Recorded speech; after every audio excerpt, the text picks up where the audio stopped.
Kariang ture hidon lava mase duan tulvangin Sing kual min chan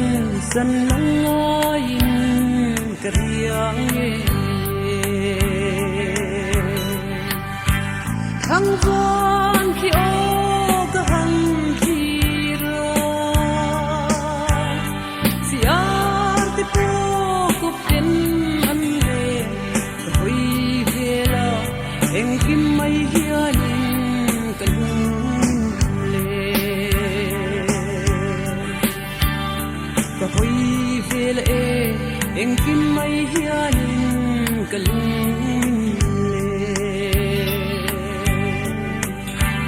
Zan kuari lai reng kan duan lau tu ten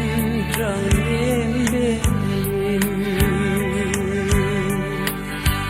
Trai te trôi lai iang a đua ten kan in lom gian kha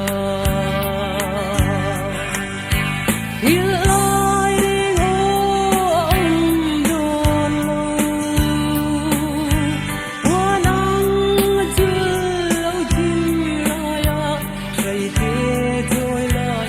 yang in ten idu nang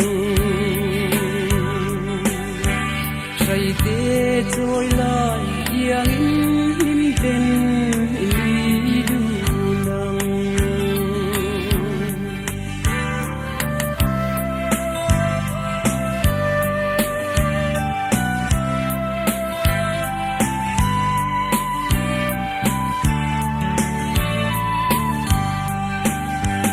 Zan kuari lai reng kan duan lau